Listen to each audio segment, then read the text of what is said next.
Bon dimanche matin. C'est toujours avec de la joie et de l'excitation d'être ici, d'être à la maison, d'être ensemble, de se réunir. Vous savez, je suis quelques semaines en alternance pour pouvoir, de façon limitée, être un encouragement et soutenir notre Église mère, l'Église d'Antique. C'est vraiment avec une joie, l'Église antique remercie pour la prière pour les gens qui soutiennent en cette période de fragile et de transition. Pour donner quelques nouvelles aussi, vous savez, le pasteur, notre frère Sean, est en arrêt, un arrêt médical pour pouvoir récupérer, ressourcer pour quelques mois. Et on a commencé il y a déjà 6 semaines environ, grosso modo. Et de façon imparfaite. Mais il y avait quand même beaucoup de transitions. Vous savez, la période du COVID-19, ça étire de tous les sens. Ce n'était pas prévu dans notre calendrier, début 2020, voici ce qui va se produire et on va s'adapter d'avance. On n'avait pas de plan d'action déjà conçu. Et certains, naturellement, le prix a été plus élevé que d'autres. Dans l'Église, il y avait déjà des transitions en cours. Il y avait des anciens qui déménageaient, d'autres se retiraient. L'équipe de louange, certains déménageaient.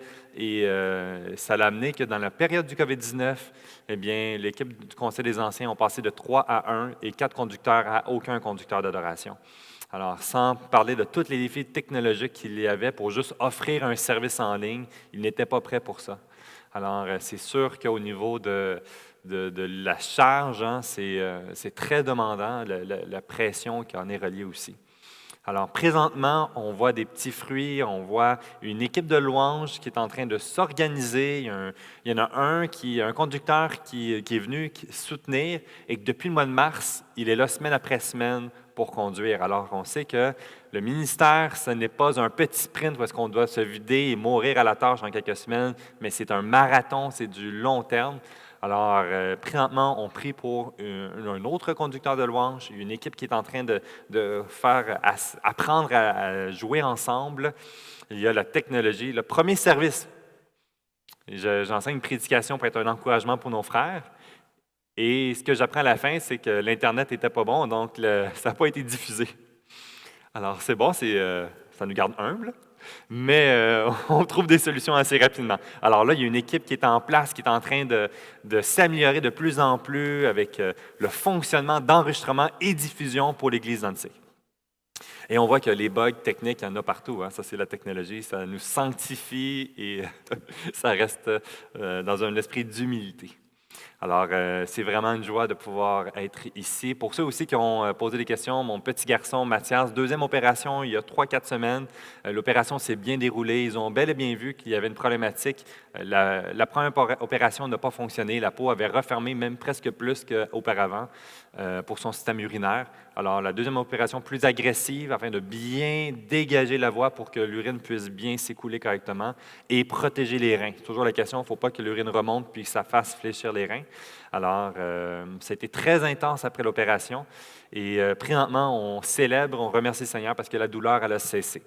Alors, c'est bon pour le cœur de papa et de maman. C'est pas agréable de voir nos enfants dans la souffrance, dans la douleur et d'être impuissant.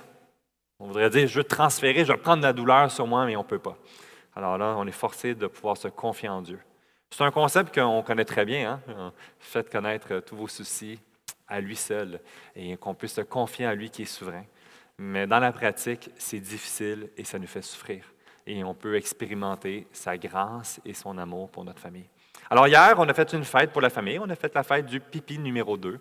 Alors, c'est pas... Ça paraît étrange, mais c'était le thème. Tout était jaune, alors, avec repas, avec au carré, dessert jaune, nappe, petite napkin jaune. Et on remerciait le Seigneur que l'urine pouvait bien s'écouler. Alors, merci pour ceux qui prient. On prie toujours, puisqu'en réalité, c'est encore en observation pour voir si c'est stable, son état. Il n'est pas encore dans un état stable. Il peut y avoir des complications encore aujourd'hui. Mais à date, tout est beau. Alors, on prie que le Seigneur mette sa main sur lui et aussi qu'il n'y ait aucune répercussion permanente grave. Alors, c'est nos prières. Aujourd'hui, on se lance dans une prédication dans l'Évangile selon Luc et c'est un passage que, en le faisant, ça m'a tellement emballé, mais aussi percuté. Il y a des mises en garde, il y a des avertissements, il y a des applications, puis qu'en réalité, on le disait tantôt, mais Ouf, Seigneur, tu me parles de différentes façons. Et j'espère, ma prière, c'est qu'aujourd'hui, nous puissions en ressortir et de pouvoir saisir peut-être ce que l'Esprit de Dieu veut adresser dans la vie de chacun d'entre nous et d'avoir un élément dans la semaine pour dire, Seigneur, il y a cette chose que j'ai besoin de venir et de le remettre à la croix. C'est ma prière.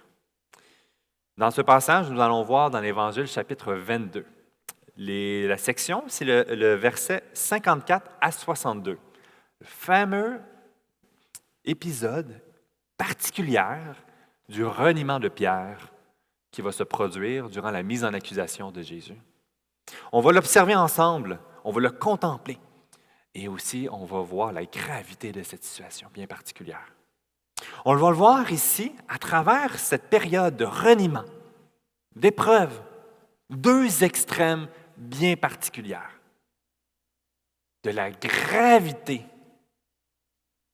de la folie du cœur de l'homme, et nous pourrons contempler la grandeur de la grâce de Dieu à notre égard, à l'égard du pécheur. Nous voyons dans cette section ces deux extrêmes, la gravité du péché, le cœur de l'homme, et la grandeur de sa grâce manifestée. C'est une chose que nous contemplons et dans le mettre dans cette perspective. Pierre. Nous allons voir rapidement ces trois reniements. Mais rappelons-nous, Pierre n'était pas un homme bien ordinaire, pris de coin, quoi que ce soit. C'était un serviteur, un disciple de Jésus-Christ. Il a assisté pendant des années au ministère de Jésus. Il a vu les miracles, l'autorité dans laquelle il a exercé. Il a été témoin et il sera utilisé aussi à travers ce ministère par le Seigneur Jésus. Vous savez, les gens qui ont suivi, on a vu dans cette série, il y avait la foule qui suivait le Seigneur Jésus. On parle de centaines de personnes. Il y avait les gens autour de lui, de 300 personnes souvent qui étaient autour de lui, qui écoutaient ses enseignements. Il y avait des disciples qui le reconnaissaient et qui étaient émerveillés. Et il y avait les 12. Et dans les 12, il y avait les 3 proches de Jésus. Et dans les 3, on disait, il y avait comme le représentant des 12, il y avait Pierre. Ce Pierre, que nous allons voir ensemble, que nous allons lire, est celui qui va renier Jésus 3 fois. Comment s'est-il rendu là? Qu'est-ce qui s'est passé? Et nous allons voir ensemble la gravité de la situation. Ensuite,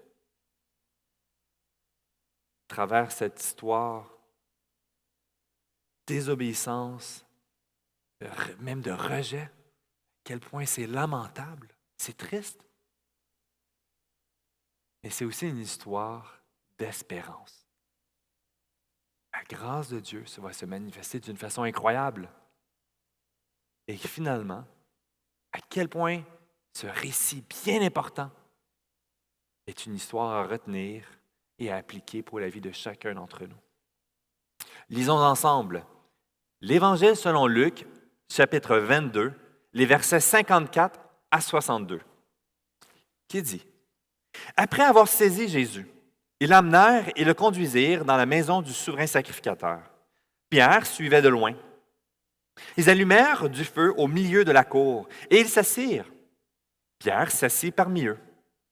Une servante qui le vit, assis devant le feu, fixa sur lui les regards et dit: Cet homme était aussi avec lui. Mais il le nia, disant: Femme, je ne le connais pas. Peu après, un autre, l'ayant vu, dit: Tu es aussi de ces gens-là. Et Pierre dit: Homme, je n'en suis pas.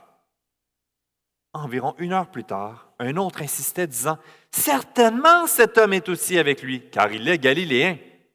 Pierre répondit: Homme, je ne sais ce que tu dis. Et au même instant, comme il parlait encore, le coq chanta.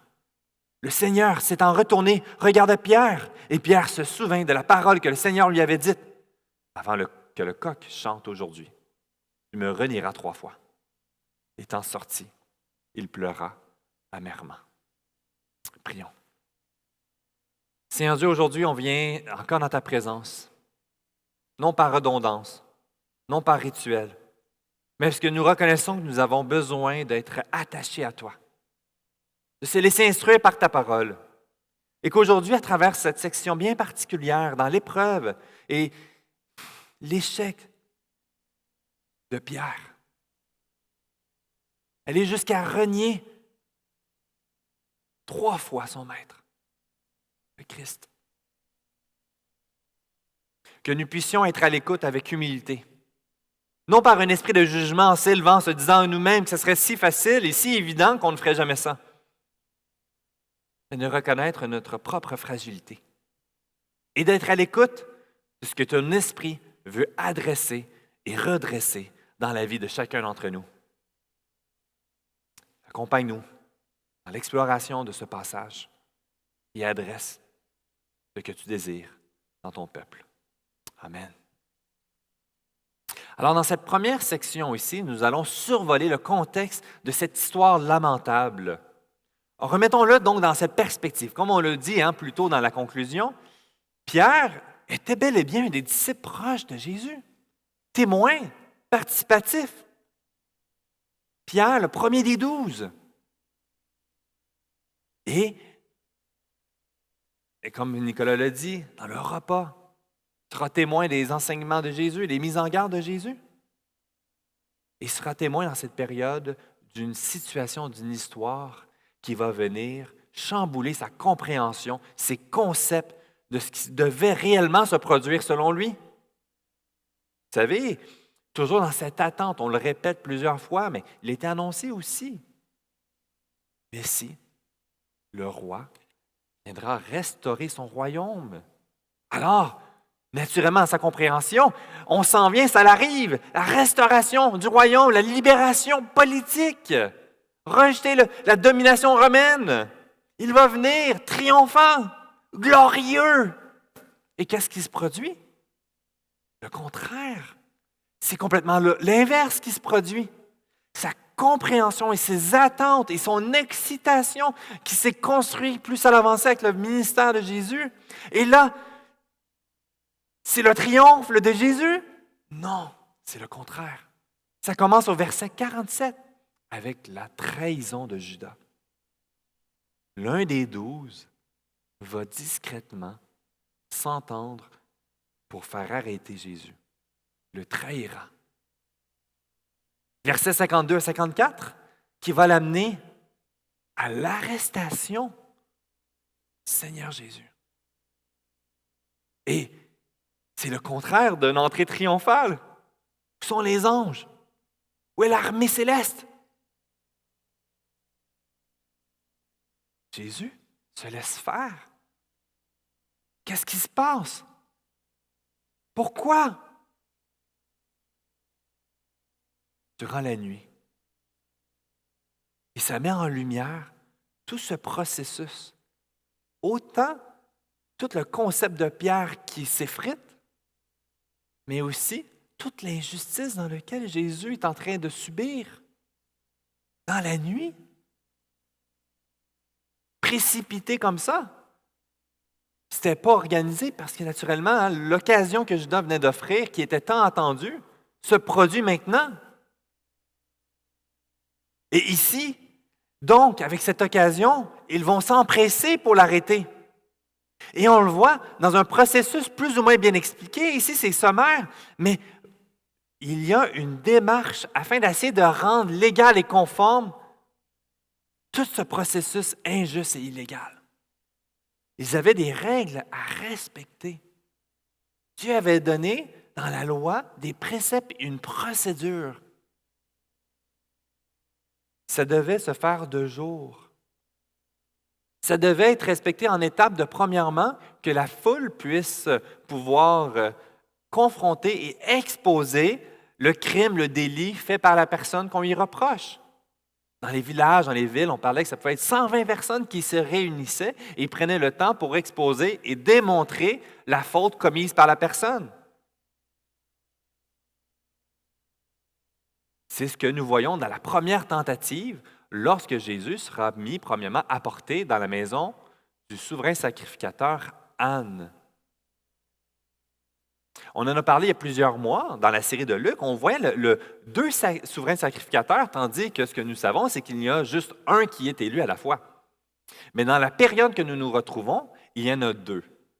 Un, Anne, qui l'était il y a quelques années auparavant, qui l'a été pendant peut-être 5-6 ans, il y a plusieurs, mettons 10, 15, 20 ans environ. Il a été destitué par l'Empire romain, pas assez malléable, certains diront, et aura par la suite un autre, son gendre, qui sera élu comme souverain sacrificateur, Caïphe. Et ces deux auront un rôle à jouer dans la mise en accusation de Jésus, dans lequel que Pierre est témoin, confronté par ce qui se passe dans la nuit, parce que les gens dorment. Il sera mis dans la maison de Anne. Et comment se déroule la mise en accusation? C'est pathétique. Les gens se contredisent. C'est une guerre contre Jésus. Il l'humilie, il le rabaisse. Il va être maltraité. Rien de ce que devait être un juste procès équitable à travers une foule de gens qui vont déclarer. Et par la suite, il y a une deuxième étape importante dans le procès. C'est un coup que le crime est annoncé, clarifié à travers les témoins de la population des 120 personnes, environ ou autres, ils vont maintenant être exposés devant le souverain sacrificateur, le Sanhédrin, les scribes, et les gens de réputation, de vie de piété, qui craignent Dieu, vont avoir pour responsabilité d'entendre la mise en accusation et de passer par la prière, le jeûne. Ce processus va prendre du temps. Il peut aller à 3 jours de temps afin de vraiment sonder les motifs, la gravité du délit, pour finalement recevoir la condamnation, qui est là ici, on va le voir, qui va être transmis, demandé par les Romains. Est-ce que c'est ce qui se produit présentement? C'est le contraire. C'est de façon accélérée, précipitée, dans la nuit, cachée. On n'a pas le temps parce que la fête arrive, on ne peut pas gêner, il ne faut pas niaiser avec ça. Et tout se fera avant le lever du matin. Oui, c'est vrai qu'on a des indicateurs par la suite. Une tentative de rendre conforme, on le voit ici au verset 66, « Quand le jour fut venu, les collègues des anciens du peuple, les principaux sacrificateurs et scribes s'assemblèrent et firent amener Jésus devant le Sanhédrin. » Donc, une mascarade afin de pouvoir dire « On a été fidèles, on a été conformes, on a fait bel et bien le petit procès au lever du matin et c'est envoyé. » Mais tout s'est déroulé dans la nuit. Et c'est dans cette situation que Pierre est témoin. Et Pierre, témoin, donc, dans cette situation, on va voir la gravité, la haine, qui est l'opposé de ce qu'il se pensait qu'elle allait se produire. Et comment a-t-il pu se rendre dans cet endroit? On parle donc de 2 demeures. Est-ce que c'est 2 endroits complètement séparés qui ont dû traverser la ville? Mais certainement que les demeures du souverain sacrificateur devaient être à proximité du temple. Alors, c'est des proches. Aussi, dans la région, le hall d'entrée, ce n'est pas comme chez nous. C'est pas je rentre dans la maison au chaud avec le chauffage, puis j'ai mon petit hall d'entrée. C'était vraiment une cour qui était clôturée. Souvent, le sacrificateur était quand même en moyen, fortuné, très fortuné. Et eux, on se souvient, le concept de la gamique des offrandes, puis de soutirer de l'argent à profit, puis qui s'enrichissait sur ce dos. Mais donc, dans cette cour clôturée, qui était gardée par des gardes de la demeure du souverain sacrificateur, les serviteurs étaient là, les gens ont été invités pour faire le procès de Jésus, et Pierre va réussir à s'infiltrer. On a pour information que possiblement Jean leur aurait laissé l'accès, ayant été un pêcheur, et là, c'est dans les possibilités, là, on reste toujours là, mais l'une des causes probables, c'est qu'il vendait tout simplement son poisson au souverain sacrificateur. Et qu'il y avait cet accès qui était présent. Il y avait une sorte de poisson qui était bien populaire. Puis des récits extra-bibliques nous donnent certaines informations qui disent ça a l'air plausible de là que Jean pouvait rentrer dans la demeure du souverain sacrificateur et a fait rentrer Pierre. Et là, dans la nuit, Pierre est témoin et observe ces choses-là. Ce Pierre qui était convaincu, fort d'assurance, mais là, ébranlé, fragilisé, ayant perdu ses points de repère, va l'amener, en étant témoin de tout ce qui se passe si rapidement, à renier son maître. Pas une fois, pas deux fois, 3 fois. 3 reniements dans la même soirée. On le voit le premier qui se produit dans le verset 55 à 57. On voit ici, hein? Ils allumèrent du feu au milieu de la cour et s'assirent. Pierre s'assit parmi eux. Une servante qui le vit assis devant le feu fixa sur lui les regards et dit, « Cet homme était aussi avec lui. » Mais il le nia, disant, « Femme, je ne le connais pas. » On voit ici donc, naturellement, c'est la nuit, il fait froid, le feu permet de pouvoir se réchauffer, mais qu'est-ce que ça fait aussi un feu? Ça éclaire. Et en étant sur le bord du feu, il est maintenant mis à la lumière, les gens peuvent mieux le voir. Et certains se posent la question, n'était pas-il avec les disciples de Jésus? Ce n'est pas un des disciples. Et sa réaction, oui, et c'est le Messie, et en lui seul est le salut. Non, il va le renier. Le contraire. Une deuxième fois, une servante, ici au verset 58, un autre, ayant vu, dit, « Tu es aussi de ces gens-là. » Et Pierre dit, « Homme, je n'en suis pas. » Un autre indicateur qui est intéressant, dans l'Évangile de Jean, verset 18, verset 26. Un des serviteurs du souverain sacrificateur, parent de celui à qui Pierre avait coupé l'oreille, dit, « Ne t'ai-je pas vu avec lui dans le jardin? » Il était témoin de ce qui s'était produit au jardin. Un membre de sa famille s'est fait couper l'oreille par Pierre. Ça ne passe pas inaperçu. Non seulement ça, le Seigneur Jésus l'a guéri d'une façon miraculeuse. Ça ne passe pas tous les jours. On s'entend? Ça doit être déconcertant. Ça doit être un des moments historiques qu'on se rappelle dans notre vie. Oui, quelqu'un s'est fait couper, mon beau-frère s'est fait couper l'oreille l'autre fois, mais la personne qu'on essaie d'arrêter l'a guéri, puis il est revenu comme si rien n'était. Ça, c'est des histoires qu'on raconte, puis qu'on se souvient de ça. Il y a quand même une crédibilité, comme témoin, d'avoir vu Pierre à ce moment-là. Il y a des points de ressemblance sûrement. Ça ne date pas d'il y a 2-3 ans où l'homme qui a vu l'homme qui a vu l'homme qui a vu l'ours. Il était là. Non. Jamais. Et la troisième fois, on le voit ici au verset 70-71. Non, excusez-moi. Les versets 59-60. Environ 1 heure plus tard, un autre insistait en disant, « Certainement cet homme était aussi avec lui, car il est galiléen. » Et cette fois-ci, il se fait trahir à cause de son accent. L'accent de galiléen. Comme au Québec. On a des accents différents selon les régions. Quand on est allé aux îles de Madeleine, on a été impressionnés de voir la distinction des accents. Puis même aux îles de Madeleine, selon les presqu'îles, les petites îles, ils ont des accents différents puis des expressions différentes. Et quand on est allé en autobus. Et c'était vraiment intéressant d'entendre les gens parler entre eux avec leur accent. Puis on a fait une pause, on est arrivé au Nouveau-Brunswick. Et les gens avec leur accent acadien. Là, c'est un mélange de plein d'accents. On est arrêté au Tim Hortons, puis la personne est allée commander un breuvage, elle revient toute déçue. Puis la personne, j'écoute la discussion, puis elle demande qu'est-ce qu'elle a, puis elle dit, « Mais, je voulais un cappuccino glacé. Ils m'ont donné une vanille française. Je ne comprenais rien de ce que je disais. J'ai accepté le vanille française, puis la personne partait tristement. » À quel point que des fois, les expressions ou les accents peuvent être vraiment flagrants. Et ici, l'accent galiléen était connu avec une distinction. Et ça l'a trahi. Quelle est sa réaction? Vous avez raison. Je suis son disciple, car il est le Messie. Non. Il va dire ici,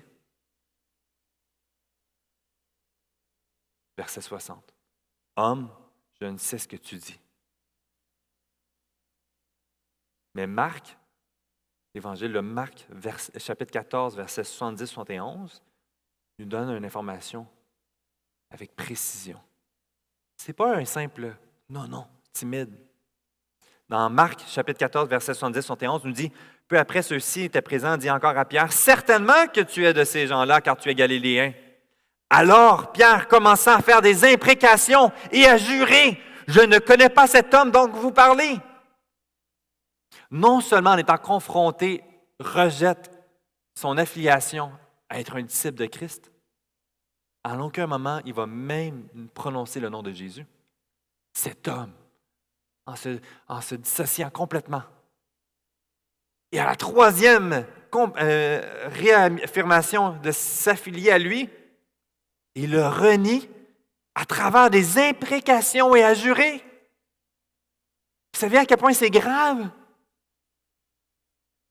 En train de dire, je jure devant Dieu que je ne le connais pas, que je sois maudit devant tous, si ce que je dis est un mensonge.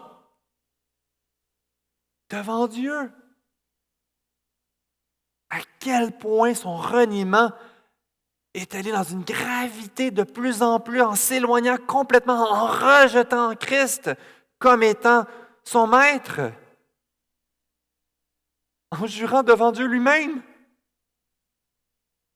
Et à quel point c'est grave. Qu'est-ce qui se produit? Qu'est-ce qui se produit au verset 60? Le coq chantant. Un indicateur de temps, tout se passe dans la nuit. Le coq chante vers les 3 heures le matin, avant. Il n'est pas rendu le matin, là. Le procès, tout se passe.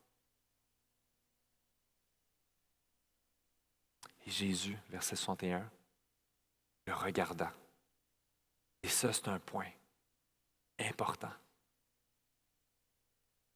Donc, Jésus est là. Il est dans la cour. Il regarde. Il a été témoin de ce qui se passe. Est-ce qu'il a tout entendu? On ne le sait pas. Mais certainement qu'il devait avoir une tumulte. Mais Jésus étant Dieu, c'est sûr qu'il savait ce qui se passait. Il le regardait dans les yeux. Pierre, dans ses tentatives de se libérer, être coincé dans cette situation, jure devant Dieu, jamais je connaîtrai cet homme. Et il attend le coq, il lève les yeux, et qu'est-ce qu'il voit? Le Seigneur Jésus, qui le regarde. À quoi ressemblait le regard de Jésus?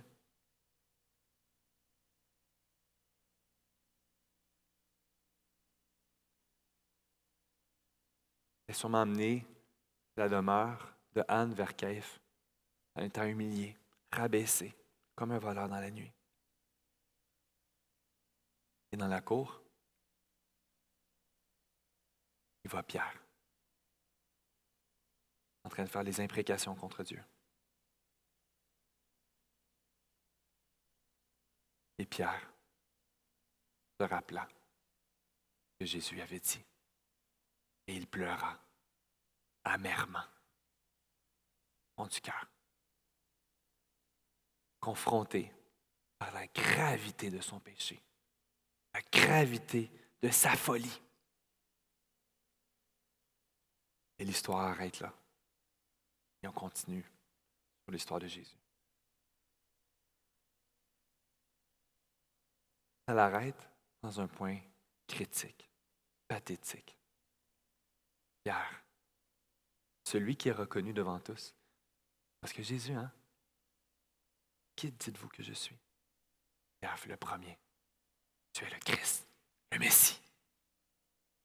C'est lui-même. Il le reniera 3 fois en jurant devant Dieu ne jamais le connaître.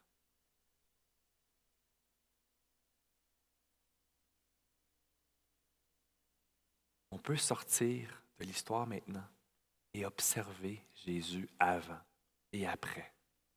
Et l'histoire n'arrête pas là. C'est une histoire d'espérance dans une situation de désespoir, dans la gravité de la folie de notre cœur pécheur, nous avons une espérance en Christ. Et nous le voyons avant. Jésus le regarde à ce moment-là et il n'est pas surpris. Il savait et il avait déjà averti. On le voit dans Luc chapitre 22, versets 33-34. Ça, c'est quelques heures avant que tout ça se passe, là. Ce n'est pas des mois puis des années. Et il dit, dans cette section ici, versets 33-34, « Seigneur, lui dit Pierre, je suis prêt à aller avec toi en prison et à la mort. » Quel beau discours, hein?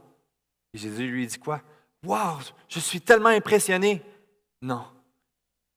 Il dit, « Pierre, je te le dis, le coq ne chantera pas aujourd'hui que tu n'aies nié 3 fois de me connaître. » Il savait. Il savait ce qui allait se produire. La fragilité, la folie de Pierre. Ça met en lumière aussi. Jésus prépare Pierre à sa chute.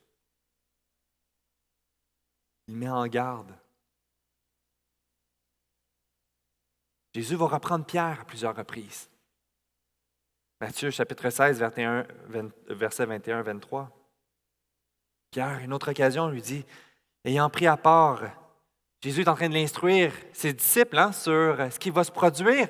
Il va souffrir, il va être arrêté, il va être mis à mort injustement, et il va ressusciter. Et Pierre, comment il réagit? Verset 22, l'ayant pris à part, il mit à le reprendre. Il dit, « À Dieu ne plaise, Seigneur, cela ne t'arrivera pas. » Et Jésus, se retournant, dit à Pierre, « Arrête-toi de moi, arrière de moi, Satan. Tu mets en scandale car tes pensées ne sont pas les pensées de Dieu, mais celles des hommes. » Il va adresser. Il va instruire, il va ramener. Et dans sa souveraineté, dans ce qu'on vient de voir, Jésus avait non seulement mis en lumière la folie du cœur de Pierre, la problématique et les mensonges dans lesquels il croyait, et en annonçant déjà sa chute, il avait déjà prévu sa restauration. Toujours dans Luc 22, versets 33-34.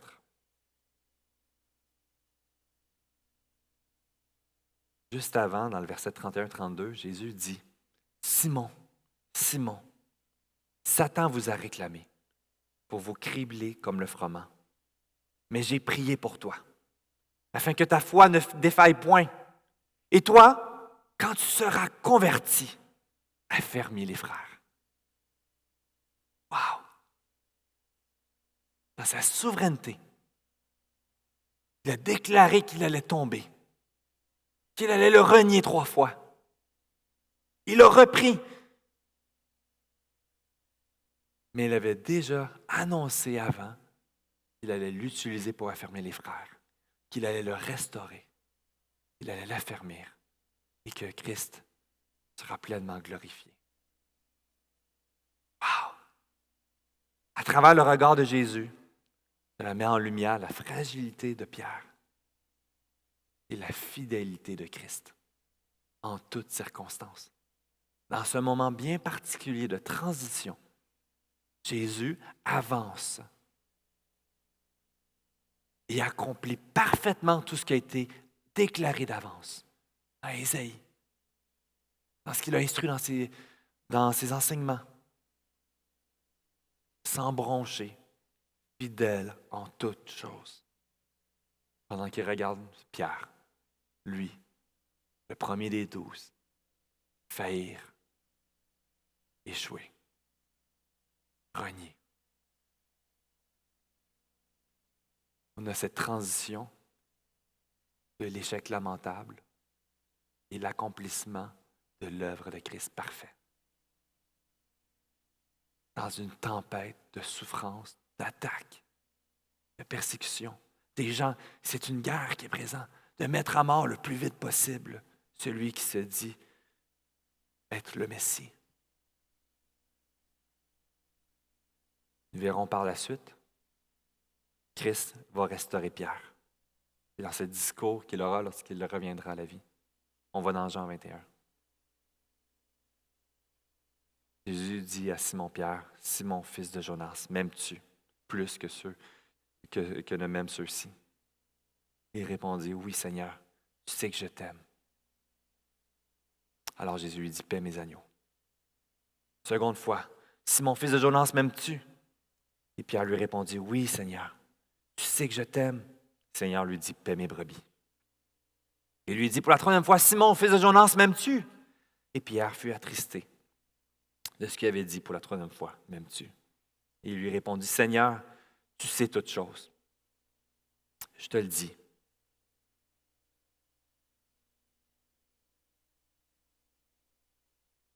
Et on voit cette restauration dans sa souveraineté, remplie de grâce. Restaure le disciple qui était infidèle. Il l'utilisera. Il l'utilisera d'une façon différente et puissamment, quand nous le verrons dans les Actes, chapitre 2, chapitre 3. La puissance de la proclamation de Pierre. Mais ce n'est pas le Pierre d'avant. C'est un autre Pierre. C'est un Pierre qui a été brisé. C'est un Pierre qui a été brisé et qui a été restauré par la grâce de Dieu. Lui, et on va le voir dans le troisième point ici, mais qui a vécu dans ce ministère avec orgueil, avec confiance, arrogance. Ayant été brisé, sera utilisé dans sa fragilité et il laissera Dieu seul se glorifier. Ce n'est pas un ministère où est-ce qu'on peut dire que Pierre est puissant maintenant. Non, c'est dans sa faiblesse. Il a reconnu que Dieu seul est puissant. Et c'est une histoire pour chacun d'entre nous que nous puissions apprendre, retenir, afin de ne pas reproduire ces pièges. Et vous savez quoi? Nous allons le faire quand même. Mais il y a une bonne nouvelle. Cela n'arrête pas là. Ici, dans son état de fragilité qui a été brisé, a mis en lumière le fléau de l'orgueil dans la vie de Pierre. Et jusqu'à où ça l'a amené à renier Christ 3 fois. Se confier sur nos capacités va nous amener à nous éloigner de notre dépendance à Christ, ce qui nous conduira à notre perte. Illustration ici du début de mon ministère. Je me rappelle la première fois que j'ai enseigné en public. J'étais à Bethel. Jeune étudiant, plein de zèle. Et on est dans une église, dans une jeunesse, et là, il n'y a pas de prédicateur. Je vais venir enseigner. Je vais le faire. Je vais prendre ma Bible, là, puis je vais enseigner des choses. J'ai plein de concepts que j'ai appris. Puis vous savez quoi? Les gens ont aimé ça. Ils ont dit, c'était bon. Puis là, ça, merci. C'est flatteur. Quelqu'un est venu me voir aussi, puis il me dit, c'était bon. Mais ça aurait été meilleur si c'était ça que la Bible disait. Quoi? Et là, j'ai été frappé. J'ai enseigné, mais je n'ai pas enseigné ce que la Bible disait. Je n'ai pas enseigné le texte. Je me suis confié sur des capacités, puis prendre un peu là, des passages, puis let's go, on y va. J'ai été humilié. Parce que je suis allé avec orgueil. J'ai été humilié parce que là, ça m'a mis en lumière devant tous. Puis ultimement, les gens n'étaient pas plus ou moins conscients de ça. Mais j'ai été brisé à ce moment-là. Je me suis dit, plus jamais je vais enseigner en avant.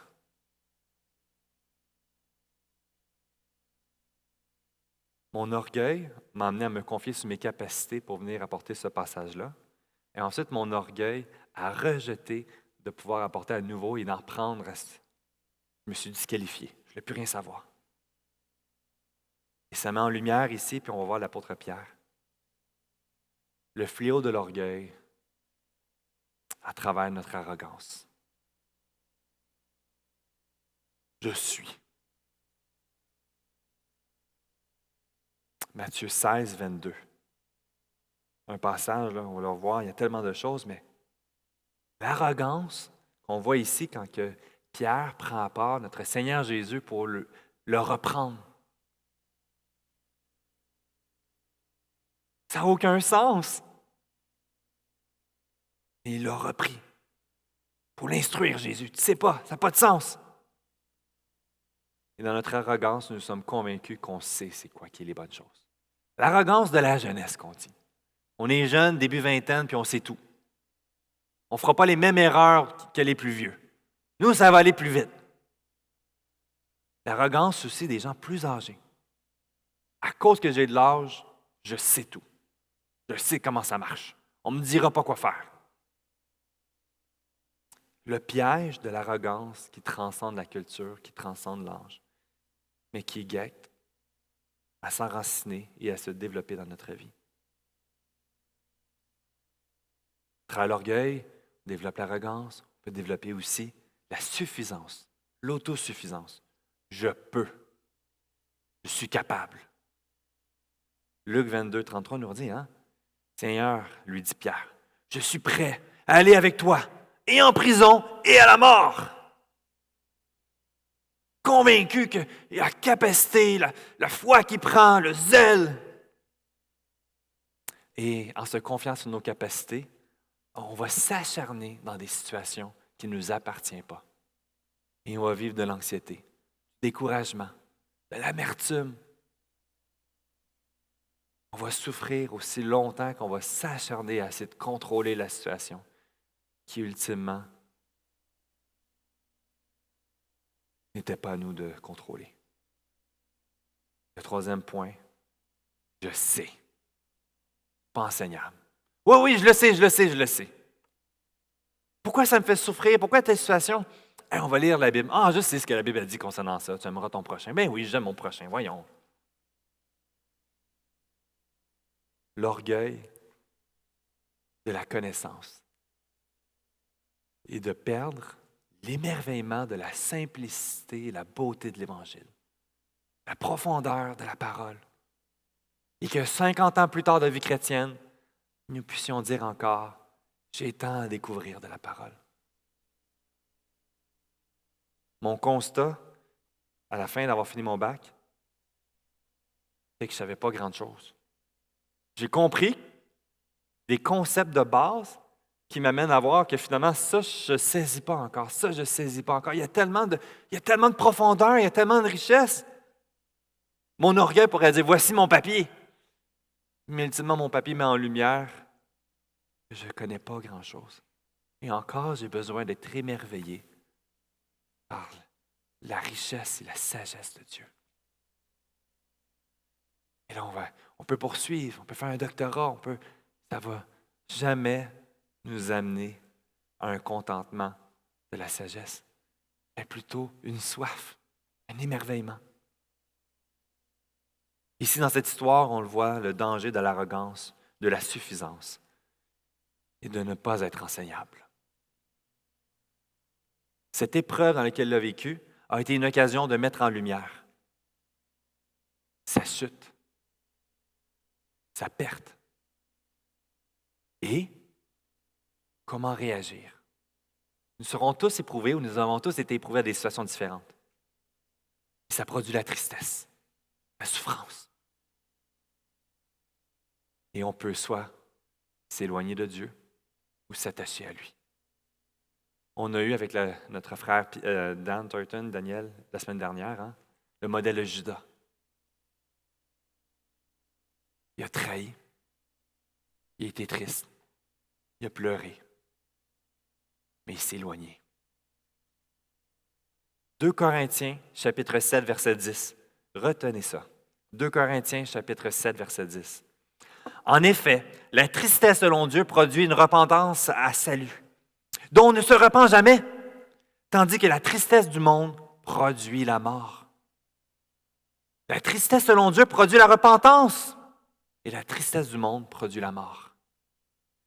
Nous avons eu deux situations avec Judas, qui est le modèle de cette tristesse. Il l'amènera à s'enlever la vie. Et nous avons Pierre, dans cette tristesse, qui nous voyons par la suite, qui a produit à se repentir et à se tourner entièrement à Dieu. Jusqu'à la fin, sa vie est changée. Parce que ce n'est plus par ses capacités, par sa force, par l'honneur du titre, mais c'est par la grâce seule. C'est par Dieu seul. À un point tel qu'il va bel et bien mourir pour Christ. Il sera exécuté, mis à mort. On va le crucifier. Vous savez qu'est-ce qu'il va dire? Crucifiez-moi la tête en bas. Je ne suis pas digne de mourir comme mon sauveur.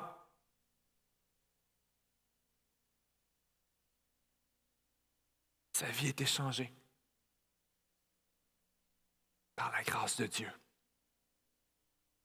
Et ces enseignements sont d'une grande richesse pour la vie de chacun d'entre nous. Il va nous instruire dans ses lettres, dans 1 Pierre. Il va nous exhorter à rechercher l'humilité. Parce qu'il sait ce qu'il dit. 1 Pierre, chapitre 5, versets 5 et 6. De même, vous qui êtes jeunes, soyez soumis aux anciens. Et tous, dans vos rapports mutuels, revêtez-vous d'humilité, car Dieu résiste aux orgueilleux, mais il fait grâce aux humbles. Humiliez-vous donc sous la puissante main de Dieu, afin qu'il vous élève au temps convenable. N'essayons pas de nous acharner à contrôler les choses. C'est folie. Avançons avec obéissance, en paix, reconnaissant que Dieu contrôle, avec humilité, fragilité, à travers une vie de piété. 1 Pierre, chapitre 4, verset 7. La fin de toute chose est proche. Soyez donc sages et sobres pour vaguer à la prière.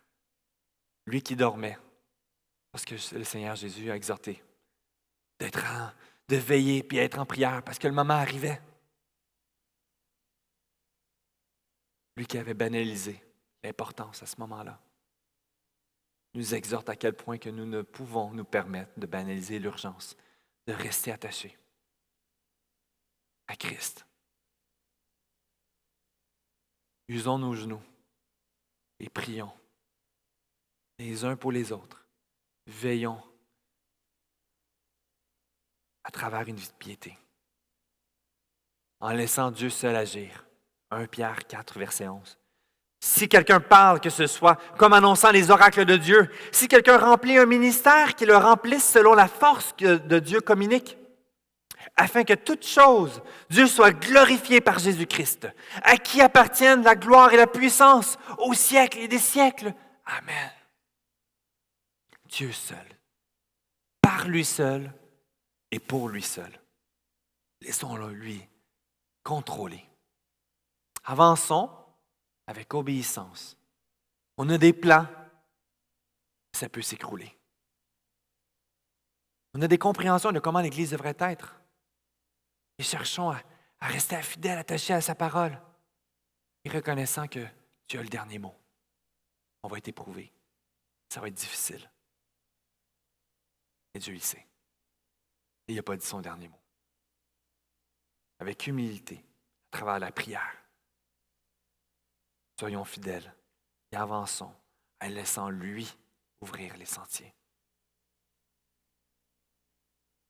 Et à travers tout ça, à quel point nous sommes appelés à rester sur nos gardes. En 2 Pierre, chapitre 3, verset 17. Vous donc, bien-aimés, qui êtes avertis, mettez-vous sur vos gardes, de peur qu'entraînés par l'égarement des impies, vous ne veniez à déchoir de votre fermeté. Nous sommes tous à risque de tomber. Et le jour où nous perdons cette urgence, cette importance de lutter contre le péché, de chercher les voies de Dieu. Nous nous engourdissons et nous nous appuyons sur nos capacités. Et c'est le début de notre chute. Et nous allons chuter. Nous avons chuté. Nous allons continuer de le faire.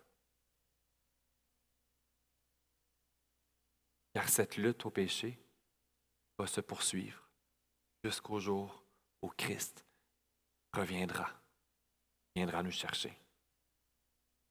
Et à travers cette occasion de la Sainte Seine, pour conclure, comme Pasteur Nicolas l'a si bien dit tantôt, c'est une occasion de nous arrêter et d'être à l'écoute de ce que Dieu veut adresser dans nos vies. Quel est l'aspect, quelle racine à l'orgueil j'ai laissé?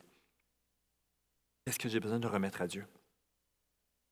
Quel point je suis encore dans l'émerveillement que je nourris pour ma vie, pour mon couple, pour ma famille, la grâce de Dieu, manifestée à la croix, se manifeste et s'expérimente dans ma vie d'aujourd'hui et de demain. Que nous puissions voir cette histoire triste de la chute de Pierre comme une exhortation, une mise en garde, mais aussi une adoration.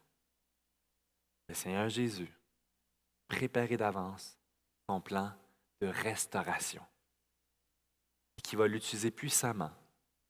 Dans sa fragilité, Pierre va utiliser puissamment par Dieu.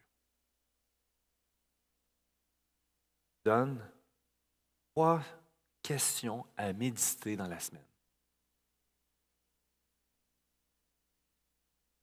Que le Seigneur mette en lumière, que son esprit dirige dans la vie de chacun d'entre nous. Premièrement, dans quelle situation de ta vie tu es en train de t'acharner et que tu as besoin de t'arrêter et reconnaître la souveraineté de Dieu en acceptant d'en perdre le contrôle? Quelle situation dans ta vie? Toi, tu t'acharnes et c'est sur le bord de s'écrouler. Que tu essaies par tous les moyens de maîtriser, de maintenir. Et tu as besoin de t'arrêter, de venir la déposer devant Dieu. Seigneur Dieu, ça t'appartient. Glorifie-toi. Que je puisse être en paix pour être fidèle en ce que tu me confies et que je ne m'approprie pas ce lourd fardeau qui me revient. Même question. Une situation du passé. Tu vis dans la honte encore aujourd'hui. Un péché, une désobéissance, une blessure que tu as faite. Que tu restes encore aujourd'hui quand tu y penses à la souffrance et la tristesse de ce péché devant Dieu.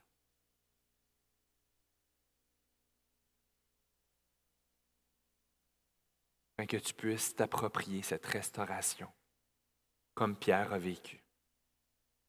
De saisir la grâce de Dieu à mon égard. L'ennemi veut tourner ça dans notre cœur, dans notre pensée, de disqualifier. Il ne mérite pas l'amour de Dieu. Non.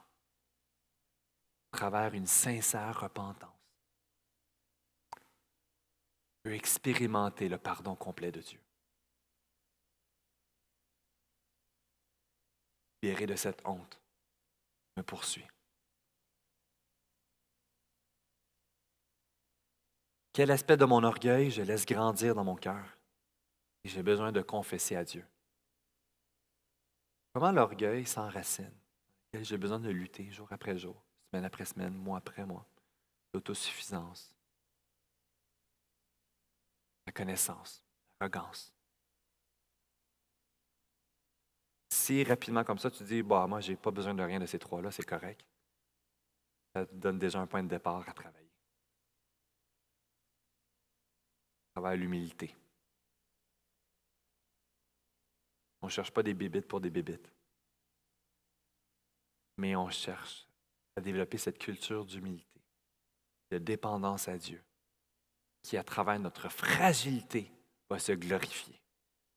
comme notre frère Serge a si bien dit dans le temps des hymnes, cette adoration, on conclut par ce passage. Le psaume 139, versets 23-24. Sonde-moi, ô Dieu, et connais mon cœur. Éprouve-moi et connais mes pensées. Regarde si je suis sur une mauvaise voie et conduis-moi sur la voie de l'éternité. Prions. Seigneur Dieu, à travers ce passage, à travers la folie du cœur de Pierre qui s'est confié dans sa capacité, a vu tout s'écrouler autour de lui. L'a amené à te renier jusqu'à 3 fois. L'a amené à pleurer amèrement de la gravité de son péché. Et dans ta souveraineté, le restaurer. La grandeur de ta sainteté met en lumière la gravité de notre cœur pécheur.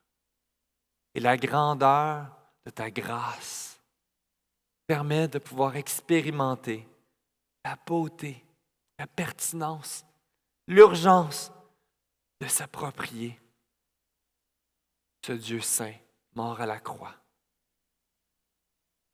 Seigneur Dieu, glorifie-toi.